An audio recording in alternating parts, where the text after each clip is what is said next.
মেয়ের মৃত্যুর পর আমার সাথে আমার মেয়ের জামাইয়ের সম্পর্কটা অন্যদিকে মোড় নিল। সেই সম্পর্কে ছিল অনেক অনেক ভালোবাসা আর সম্মান, আরও অনেক কিছু।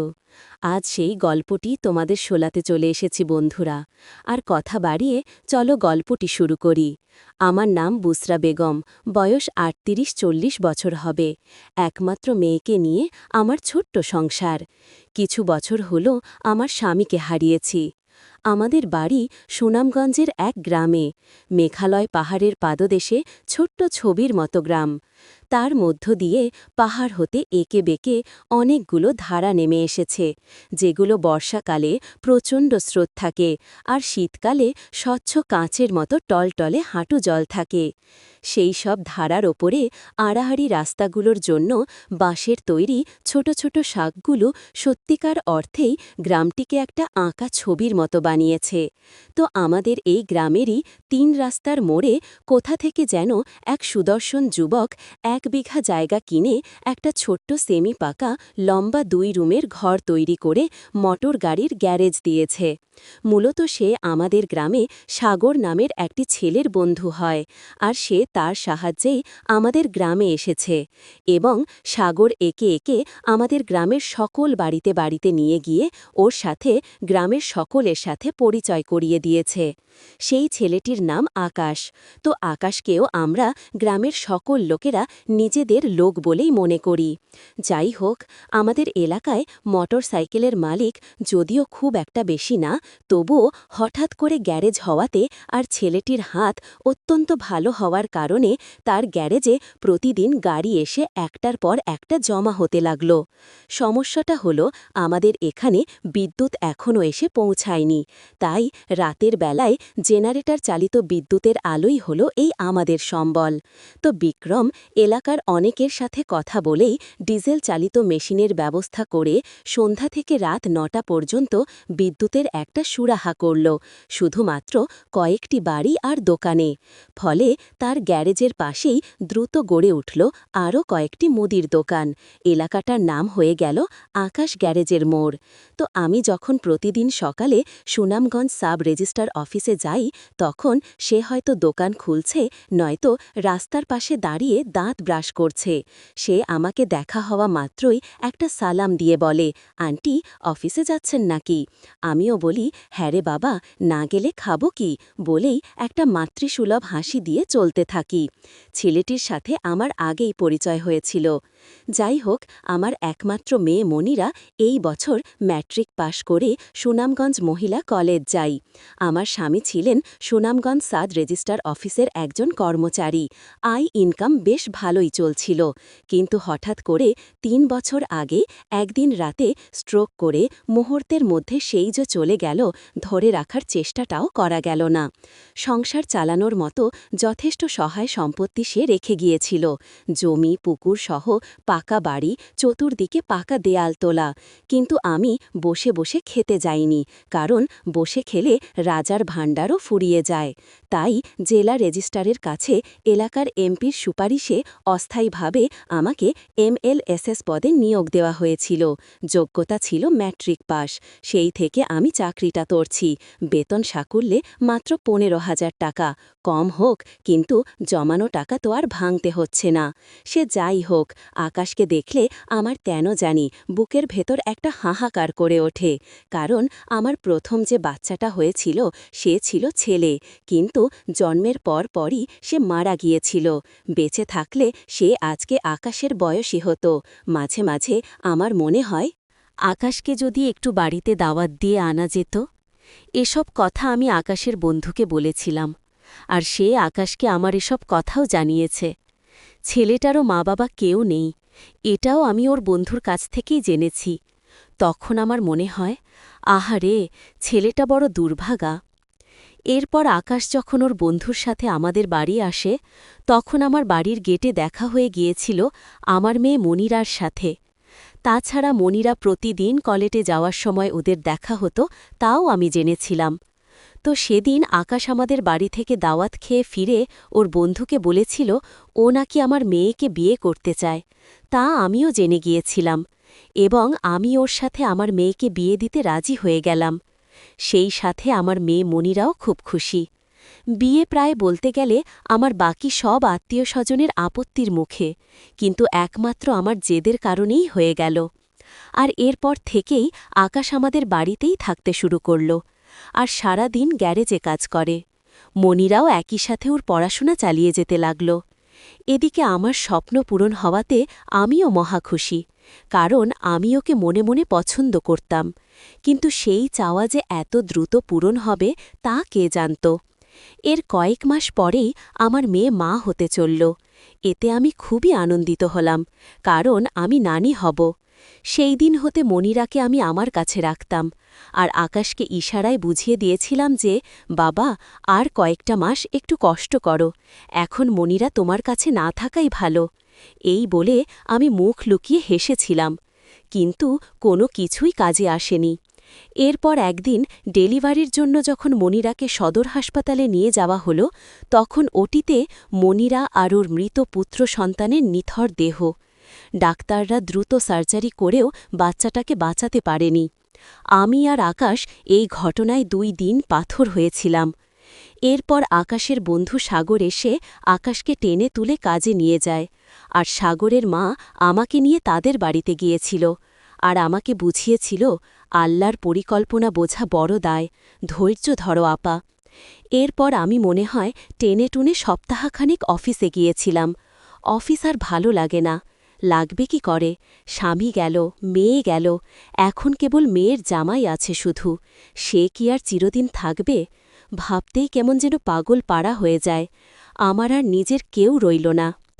আকাশ একটু স্বাভাবিক হতেই আমাকে একদিন বলল, আপনি চাকুরিটা ছেড়ে দিন, আল্লাহর দয়ায় আমার গ্যারেজের ইনকাম দিয়ে আমরা 2 জন দিব্যে চলতে পারব। 2 জন শব্দটা শুনতেই আমি কেমন যেন চমকে উঠলাম, আর বললাম, একটু ভেবে দেখি বাবা, এখন ভাবার মতো মন নাই। আর তুমি কি সারা জীবনে শাশুড়ির দেখভাল করবে? তোমার একটু স্বাদ আহ্লাদ নাই? ও বলল, কি যে বলেন, আমার সেই জন্ম থেকেই মা নেই, বাবা নেই। আমি মনিরাকে পেয়েছিলাম, আল্লাহ রাখলেন না, কিন্তু আমি তো আপনার মতো শাশুড়ি পেয়েছি। আমার মায়ের অভাব পূরণ হয়েছে। আপনাকে ফেলে আমি কোথায় যাব বলতে বলতে ওর চোখ ছলছল করে উঠল। যাই হোক, সেদিন আকাশের ফিরতে ফিরতে রাত 9টার মতো বেজে গিয়েছিল। ও যখন আসলো, আমি তখন আমাদের উঠোনের পাশে বহুদিন ধরে ফেলে রাখা রেইনট্রি গাছের গুড়িটার ওপর বসে খোলা আকাশের দিকে তাকিয়ে উদাস মনে আছি। তখন আকাশ এসে বলল, আপনি এখানে বসে আছেন? আমি তখন ওকে বললাম, বাবা, তুমি এত দেরি হলো? ও বলল, ওই চেয়ারম্যানের সাইকেল এনেছিল ঠিক করাতে, কালকে সিলেট যাবে, তাই সারাই করতে একটু দেরি হলো। বাইরের গেট খোলা ছিল। ওহ তাই, আমার খেয়াল ছিল না, বলেই আমি উঠতে গেলাম। তখনও সাথে সাথে বলল, আপনার উঠতে হবে না, আমি গেট বন্ধ করে এসেছি। তখন আমি আবার বসে পড়লাম।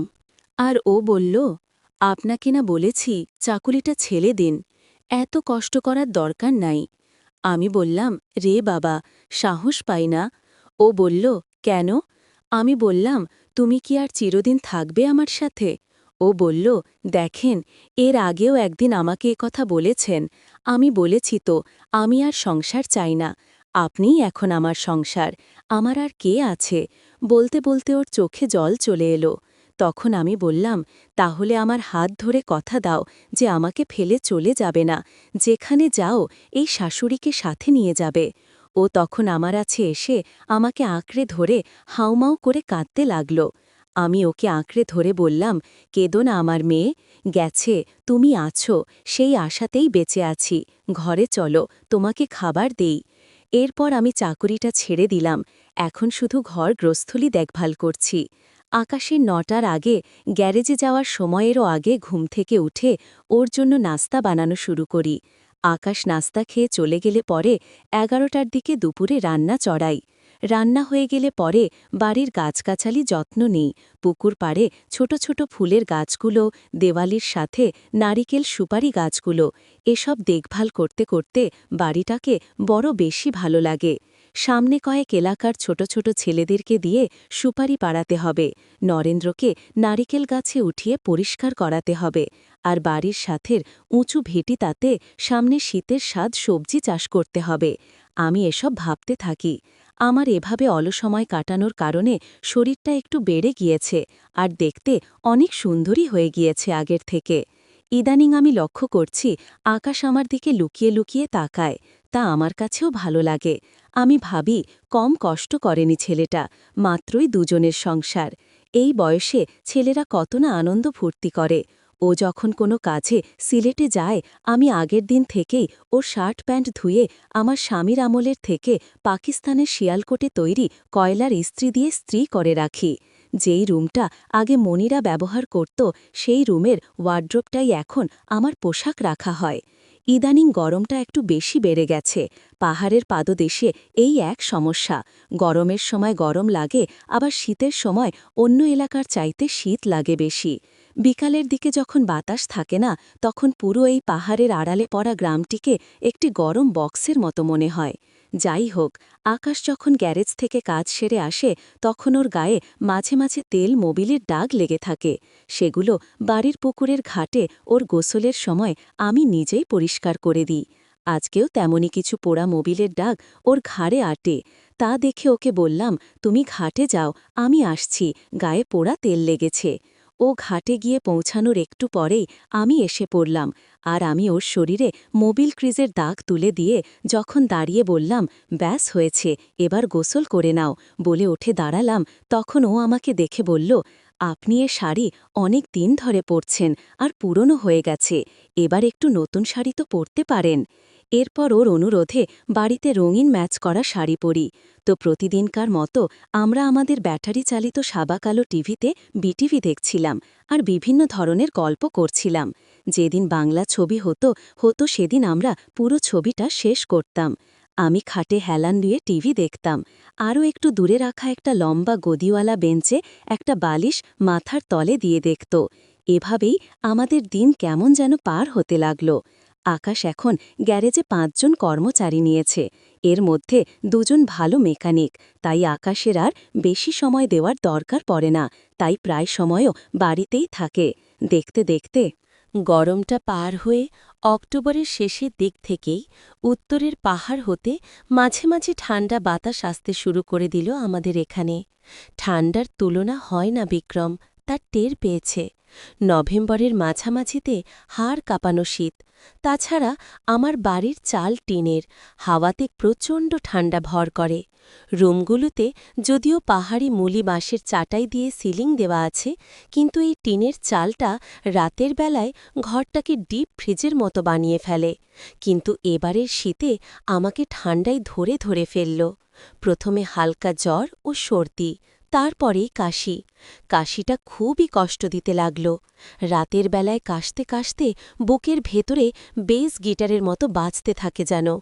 তুলসী পাতার রস, মধু ও আদাসহ খেয়েও 5-7 দিন পরেও যখন কমে না, তখন আকাশ খোঁজ নিয়ে আকন্দ পাতা নিয়ে এসে আমার কাছে বসল।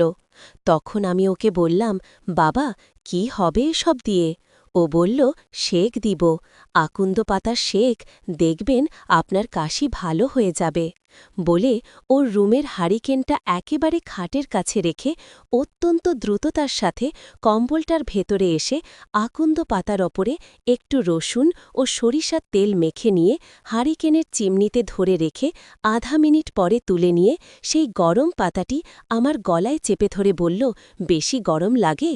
আমি বললাম, না, তবে এর চেয়ে কম হলে ভালো হতো। দ্বিতীয়বারও হালকা সেক দিয়ে আমার ঘাড়ে গলায় সেক দিতে লাগল। তখন আমি ওর দিকে তাকাতেই ও আমাকে জিজ্ঞাসা করল, ভালো লাগছে? আমি পান চিবোতে চিবোতে বললাম, হ্যাঁ। হারিকেনের আলো আধারিতে মাঝে মাঝে ওর দিকে তাকিয়ে থাকি, সেও তাকায়। কি এক সম্মোহনের মতো! এখন আমার আর কাশি আসছে না। এরপর ও বলল, জানেন, আপনার মাথায় এই যে হালকা সাদা কাঁচা পাকা চুল, এগুলো খুব ভালো লাগে। আমি বললাম, তার কি কি ভালো লাগে? ও বলল, আপনি যে সবসময় পরিষ্কার ও পরিচ্ছন্ন এবং হাসি খুশি থাকেন, এটা আমার খুব পছন্দ। আমি বললাম, আমি সব সময় পরিষ্কার থাকতে পছন্দ করি। তোমার শ্বশুরও ছিলেন খুব পরিষ্কার পরিচ্ছন্ন মানুষ।